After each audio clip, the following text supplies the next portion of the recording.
119వ కీర్తనలో మనం ఈ మాట, మనకు తెలిసిన మాట, నా హృదయములో నీ వాక్యం ఉంచుకొని ఉన్నాను, నీ ఎదుట నేను పాపం చేయకుండానట్లు నా హృదయంలో నీ వాక్యం ఉంచుకొని ఉన్నాను.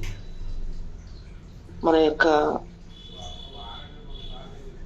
హృదయంలో వాక్యాన్ని మనం దాచుకోవాలి, అప్పుడు మనం పాపం చేయకుండా ఉంటాం. కానీ కొంతమంది పరిస్థితి మనం చూస్తే, వాక్యం యాకోబు అంటాడు కదా 1వ అధ్యాయంలో, మీరు వినువారు మాత్రమై ఉండి మిమ్మల్ని మీరు మోసపుచ్చుకోవద్దు, దాన్ని ఆచరించువారై ఉండాలి. వాక్యాన్ని మనం జస్ట్ ఊరికే విని, చెవితో విని ఆ చెవితో వదిలేస్తే దానివల్ల ప్రయోజనం లేదు. కానీ మరి దాన్ని ఆచరించే వారిగా, దాన్ని హృదయంలో భద్రపరచుకోవాలి. దాన్ని హృదయంలో భద్రపరచుకొని దాన్ని ఆచరించే వారిగా మనం ఉన్నప్పుడు మరి ఆ వాక్యము మన జీవితంలో గొప్ప కార్యాలను చేస్తుంది. మనం పాపం చేయకుండా ఉండడానికి కూడా మరి మన హృదయంలో వాక్యాన్ని ఉంచుకుంటే మనం పాపం చేయకుండా ఉండగలుగుతాం.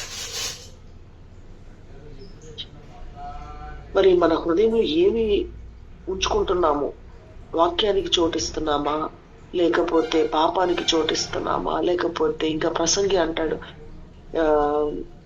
మరి అహంకారం గలవాని కంటే శాంతం గలవాడు శ్రేష్ఠుడు, ఆత్రపడి కోపపడవద్దు, బుద్ధిహీనుల అంతరింద్రముల యందు కోపము సుఖ నివాసం చేయను అంటాడు. బుద్ధిహీనుల యొక్క అంతరింద్రియములు అంటే మరి బుద్ధిహీనుల యొక్క అంతరింద్రియములలో కోపము సుఖ నివాసము చేయను. కోపం ఎక్కడ ఉంటుందో అక్కడ దేవుడు ఉండడు, దేవుని ఆత్మ ఉండదు. కోపము దేవుని నీతిని నెరవేర్చదు. సో మన హృదయము దేంతో నింపుకుంటున్నాము? దేవుని వాక్యముతో మనం నింపుకుంటున్నామా? దేవుని యొక్క వాక్యము మనకి జ్ఞానాన్ని ఇస్తుంది. దేవుని యొక్క ఆత్మతో మనల్ని నింపుతాడు. కాబట్టి ఇలాగా మనము దేవునికి చోటు ఇవ్వకుండా, దేవుని ఆత్మకు చోటు ఇవ్వకుండా, కోపానికి, లోకానికి, పాపానికి మనము చోటిచ్చి వాటితో మన హృదయాన్ని నింపుకొని వాటి యందు ఆనందిస్తూ ఎప్పుడైతే మనము అలా ఉంటామో అప్పుడు ఎక్కడ దేవుని యొక్క ఆత్మ మనలో ఉండదు.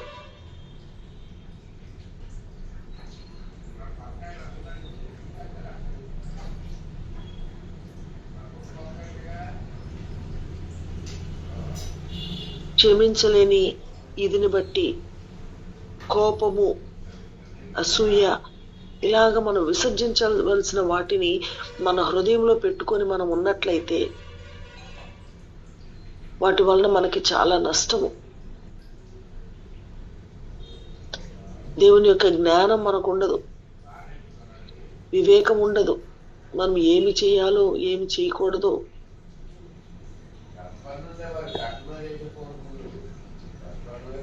మరి అలాగా మనము తెలియని స్థితిలో మనం అలా ఉండిపోతాం. ఈ దినాల్లో అనేకమైన వాటికి హృదయంలో చోటు కనబడతా ఉంది.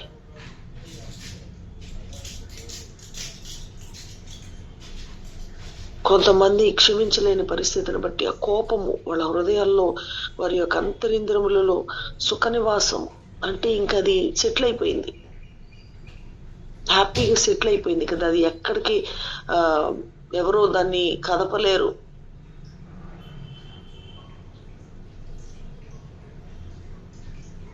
ఇంకా సామెతల్లో ఒక మాట ఉంటుంది, బుద్ధిహీనుడు తన కోపమంతా కనుపరచును, జ్ఞానం గలవాడు కోపం అడుచుకొని దాన్ని చూపకుండును. కోపాన్ని అణుచుకోవడం అనేది జ్ఞానం గలవారు. బుద్ధిహీనులైతే తన కోపాన్ని కనుపరుస్తారు. మనం కోపం వచ్చినప్పుడు మన కోపాన్ని మనం కనుపరుస్తున్నప్పుడు అది బుద్ధిహీనతని, మనం బుద్ధిహీనులమని, మన కోపాన్ని మనం అణుచుకోలేకపోతున్నామని దేవుని యొక్క వాక్యపు వెలుగులో మనం చూసుకోగలిగినట్లయితే మనము మన యొక్క ప్రవర్తన బట్టి ఎంతో సిగ్గుపడవలసిన వారంగా ఉంటాం. దేవుని వాక్యంతో మన హృదయాన్ని చూసుకుంటే వాక్యము అద్దంలాగా మనము దాన్ని యొక్క ఇదిలో మనం మనల్ని చూసుకున్నప్పుడు మన బుద్ధిహీనత, మన యొక్క మూర్ఖత్వము, మన యొక్క మరి మన యొక్క హృదయ స్థితి అంతా మనకి తేట పడతా ఉంది. దేవుని వాక్యం మన హృదయంలో లేనప్పుడు, అసలు వాక్యము ధ్యానించకుండా దేవుని వాక్యం మన హృదయంలో లేనప్పుడు మనం చేసేది తప్పని కూడా మనకు తెలియదు.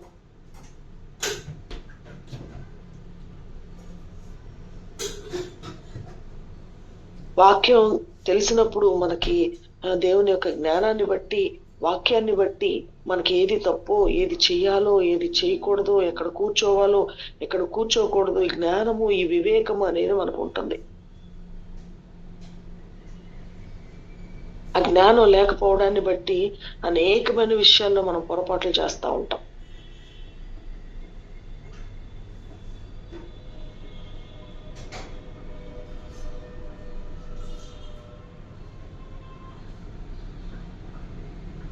మన దృష్టిలో మనం జ్ఞానం గలవారం అనుకుంటాం. లోకానుసారమైన జ్ఞానం వేరు, దైవ చిత్తానుసారమైన జ్ఞానం వేరు.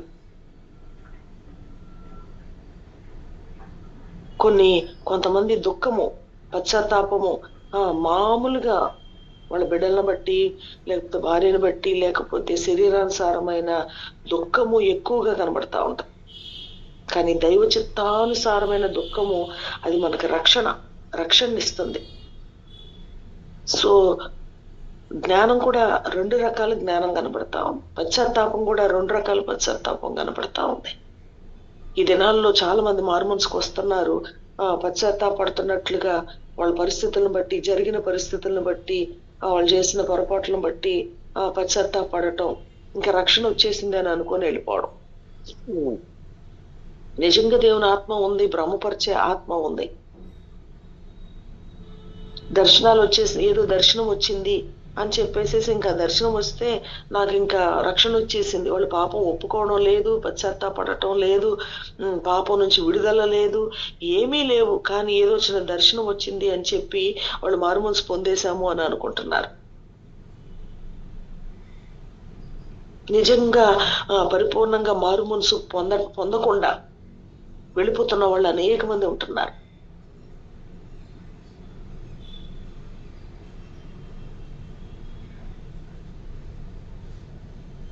అపవాది కూడా అలాగా మరి భ్రమపరుస్తూ, మరి ఎందుకని ఆ దర్శనాలు వస్తున్నాయో నాకు తెలియట్లేదు, కానీ వాళ్ళ హృదయం మాత్రం విప్పట్లేదు, పశ్చాత్తాపడట్లేదు. అసలు పశ్చాత్తాపం అంటే ఏంటో తెలియకుండానే దర్శనం వచ్చింది అని, వాళ్ళకి రక్షణ వచ్చేసిందని వాళ్ళే ఫీల్ అయిపోతున్నారు.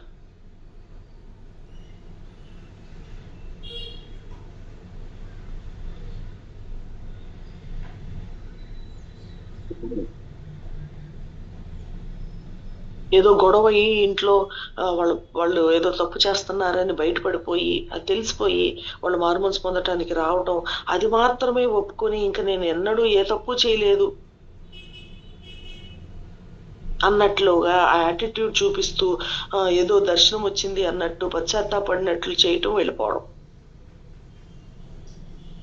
నా మధ్య ఒక వ్యక్తి గురించి అట్లాగే ఏదో పట్టుబడి పరిస్థితులు బయటికి తెలిసిపోయి అల్లరైపోయి వాటిని బట్టి వచ్చి ఇంకా అదే మనకి తెలుసు అన్నట్లుగా వాటిని మాత్రమే ఒప్పుకొని ఇంకా వేరే విషయంలో ఎక్కడ తన తప్పు లేదు అన్నట్లుగా మాట్లాడి తర్వాత మరి మీ కుటుంబం కట్టబడాలంటే అని చెప్పి మరి భర్తని రప్పించి అలా చేసినప్పుడు వాళ్ళు చెప్తున్న మాటలకి ఎంత కాలంగా ఈ స్వభావం వాళ్ళని నిలబడి చేస్తుందో, ఎంత కాలంగా వాళ్ళ బలహీనమైన పరిస్థితుల్లో ఉన్నారో, ఎంత మందిని మరి విషయంలో బలహీనమైన మనసు అనేది ఉందో, ఇవన్నీ బయటకు వచ్చినప్పుడు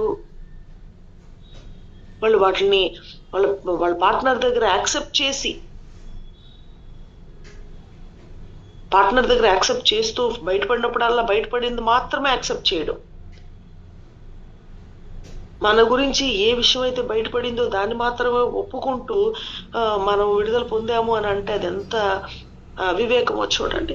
దేవుని ఆత్మ మనల్ని దర్శిస్తే మరి మన హృదయంలో ఉన్న పాపపు స్వభావము, నైజము, ఆ అంకురము కూడా ప్రభు మనకు అర్థం చేసి వాటి నుంచి విడిపించి పశ్చాత్తాపం పడి మరి వాటిలన్నిటి నుంచి బయటపడే పరిస్థితుల వరకు ఎవరో వెయిట్ చేయట్లేదు.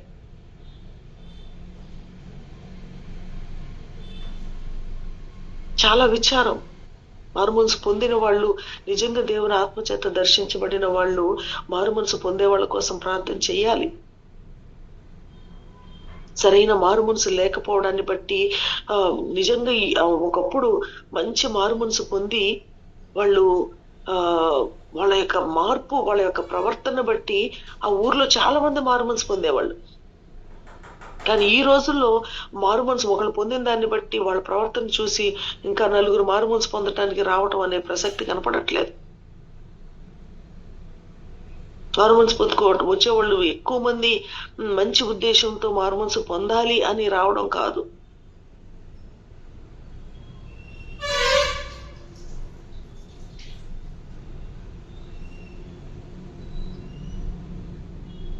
రక్షించబడిన వారు ద్వారా మరి సేవ విస్తరించబడతా ఉంటుంది. సరైన మారుమనసు పొందడానికి మరి సేవకులు వాళ్ళని ప్రేరేపించాలి, వాళ్ళని నడిపించాలి. మరి కొంతమంది సేవకులే వాళ్ళు తీసుకొచ్చి వాళ్ళు పొందేశారు అని చెప్పేసేసి తీసుకొని వెళ్ళిపోవడం. వాళ్ళ హృదయ స్థితి లోతుగా పరిశీలించి వాళ్ళతో మాట్లాడి వాళ్ళ స్వభావాన్ని మళ్ళీ దాని గురించి బయటకు వచ్చినప్పుడు అలా ఊహించలేదు, అలాంటి వ్యక్తి కాదు అని అనుకుంటున్నాము అన్నట్లుగా ఉంటున్నారు. దేవుని యొక్క చర్య, దేవుని యొక్క ఆత్మ మనిషిని దర్శించాలి అంటే దేవునికి చోటు ఇవ్వకుండా దేవుని ఆత్మ దర్శించదు. దేవునికి పరిపూర్ణంగా అప్పగించుకోవడానికి, విడుదల పొందడానికి ఆశపడినప్పుడు మాత్రమే దేవుని యొక్క చర్య జరుగుతుంది. దేవుని యొక్క ఆత్మ వారిని దర్శిస్తుంది. ఎంతవరకు పాపాన్ని దాచుకుంటూ వాక్యాన్ని మన హృదయంలో భద్రపరుచుకోవాలి. కానీ ఆ పాపాన్ని దాచుకోవడానికి మన హృదయంలో పాపాన్ని దాచుకుంటే దేవుని కనికరాన్ని మనం పొందుకోలేం. అతిక్రమము దాచిపెట్టువాడు వర్ధిల్లడు, దాన్ని ఒప్పుకొని విడిచిపెట్టువాడు కనికరం పొందుతాడు. దాన్ని ఒప్పుకొని విడిచిపెట్టడానికి ఆశపడినప్పుడు దేవుని యొక్క ఆత్మ మనల్ని తాకగలుగుతుంది. అప్పుడు మనకు విడుదల వస్తుంది, అప్పుడు మనకి పశ్చాత్తాపం వస్తుంది. పాపాన్ని విడిచిపెట్టకూడదు అని ఒక నిశ్చయించుకొని వాళ్ళు వచ్చి మారుమనసు పొందడానికి కూర్చుంటే ఎన్ని రోజులు చేసినా ప్రార్థన రాదు, పశ్చాత్తాపం రాదు.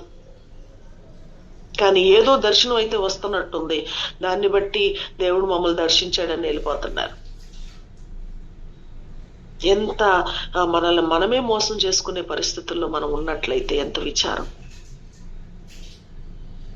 ఎంత విచారం. ఎవరినో మోసం చేస్తున్నాము అని మనం అనుకుంటున్నామేమో, కానీ దేవుని వాక్యాన్ని మనం విని వాక్యాన్ని ఆచరించకపోతే, వాక్య ప్రకారం మనం జీవించకపోతే, వాక్యానికి మన హృదయంలో చోటు లేకపోతే, మన హృదయములో పాపము, కోపము, ఇంకా ఏమి సుఖ నివాసము చేస్తున్నాయో, మనం అలా ఉన్నట్లయితే దేవుని ఆత్మకు, దేవుని వాక్యానికి మన హృదయంలో చోటు లేకపోతే మనల్ని మనం మోసం చేసుకుంటున్న వాళ్ళం అయిపోతున్నాం. కొంతమందికి ఎట్లా అంటే చక్కగా ఉండేవాళ్ళు, చక్కగా ప్రార్థన చేసుకునేవాళ్ళు, చక్కగా కుటుంబంలో ఉండేవాళ్ళు, ఎవరో మరి స్నేహము, కొంతమందితో స్నేహం చేయటమే దురాత్మ వారి మీద ఏలుబడి చేస్తుంది. కొంతమంది మరి కొంతమంది సేవ చేస్తున్నామని చెప్పేవాళ్ళు, వాళ్ళు సరైన విధానంలో లేకుండా వాళ్ళు సేవ చేస్తున్నామని చెప్పుకున్న వాళ్ళ మీద దురాత్మ పనిచేస్తుంది. ఎవరో ఒక ఆమె సేవ చేస్తుందంట అని చెప్పి వాళ్ళ కొంతమంది ప్రవచనాలు నమ్ముతున్నారు. వాళ్ళు ప్రవచించారు, వాళ్ళ గురించి ఇలా చెప్పారు అని చెప్పి ఏదో ఏదో వాక్యానికి చోటు లేదు వాళ్ళ హృదయంలో, పశ్చాత్తాపానికి చోటు లేదు, పాపాన్ని విడిచిపెట్టడానికి మనసు లేదు.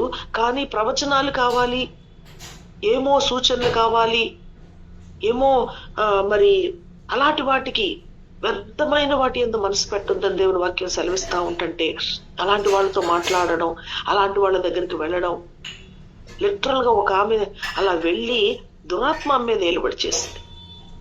ఇంకా వాక్యం చెప్తుంటే సేవకులు నా గురించే చెప్తున్నారు, నా గురించి వాళ్ళకి తెలిసి నా గురించే చెప్తున్నారు, నేను ఇంకా ప్రార్థనకి వెళ్ళను. సేవకుడి మీద మనసుపాటు చేసుకొని వాళ్ళ పరిస్థితులు ఎలా అంటే అన్ని రకాలుగా కూడా కుటుంబంలో నెమ్మది లేకుండా, అరే వాళ్ళు దేవుని యొక్క బిడ్డల్లాగా ఉన్నారు, కానీ కొంతమంది అలాగా మరి తోడేలు లోపల తోడేలును పైన గొర్రె చర్మం వేసుకున్నట్లుగా అబద్ధ ప్రవక్తలు ఉన్నట్లుగా అలాంటి వాళ్ళు కొంతమంది ఉంటున్నారు. మనకి జ్ఞానం లేకపోతే, మనకి వివేకం లేకపోతే, ఎవరి దగ్గరికి వెళ్ళకూడదో వాళ్ళ దగ్గరికి వెళితే మరి మన యొక్క పరిస్థితి ఎంత దురాత్మ మనల్ని ఏలుబడి చేస్తున్న పరిస్థితులు కనబడుతున్నాయి.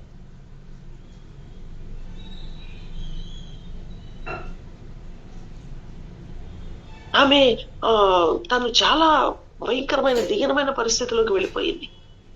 కేవలము దేవుని ఆత్మ లేకుండా, వివేకము లేకుండా అలా ఎలాంటి వాళ్ళతో పడితే అలాంటి వాళ్ళతో మాట్లాడటాన్ని బట్టి దేవుని ఆత్మను పోగొట్టుకొని మంచిగా ఉండే కుటుంబము గలిబిలైపోయింది.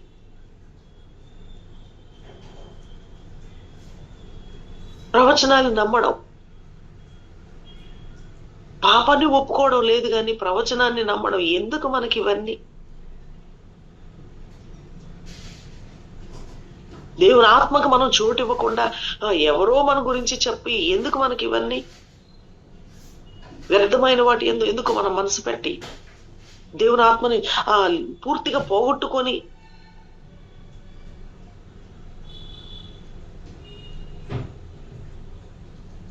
కొన్ని స్వభావాలను బట్టి మనం చూస్తాం. సౌలును కూడా దురాత్మ పట్టింది. తను అసూయపడినందుకు, తనకంటే దావీదు గొప్పవాడుగా ఉన్నాడు, మనుషులు అతన్ని కొనియాడుతున్నారు, తనని మెచ్చుకుంటున్నారు అని అసూయ తనలో వచ్చినప్పుడు అది అంతా ఎలా మారిపోయిందంటే ఆఖరికి అది దురాత్మగా మారిపోయింది. కొన్ని స్వభావాలు మన హృదయంలో అవి సుఖ నివాసం చేస్తా ఉన్నప్పుడు అవి దురాత్మలాగా మనల్ని పట్టి పీడించేటట్లుగా ఆ స్వభావాలు మారిపోతాయి. దేవుని ఆత్మనికి చోటు లేకపోతే ఇంకా మిగిలింది ఏంటి అంటే దురాత్మకే చోటు. దేవునికి చోటు ఇవ్వకపోవడాన్ని బట్టి దురాత్మ అనేది ఎంతగా వాళ్ళని ఆవరిస్తుందో, ఎంతగా దురాత్మ వాళ్ళని భ్రమపరుస్తుందో, ఎలా మనశ్శాంతి లేకుండా చేస్తుందో ఎంతో మందిని చూస్తున్నప్పుడు అర్థమవుతా ఉంది. పాపాన్ని ఒప్పుకోవడానికి, పాపమని తెలిసి కూడా, తప్పని తెలిసి కూడా, విడుదల పొందుకోవాలని తెలిసి కూడా పాపానికి చోటిచ్చి దురాత్మను పొందుకుంటున్న వారిగా ఉంటున్నారు కొంతమంది.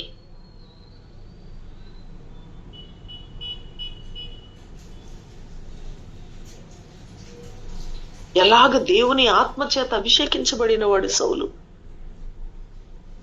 ఎలాగా ఒక్క క్షణములో అతనికి కొత్త హృదయము దేవుడు అతనికి ఇచ్చాడు. ఎలాగ దేవునికి లోబడకపోవడాన్ని బట్టి, లేకపోతే తన జీవితంలో నెమ్మదిగా ఎలాగ దురాత్మ ఆఖరికి తనలో చోటు చేసుకుందో మనం చూస్తా ఉన్నాం.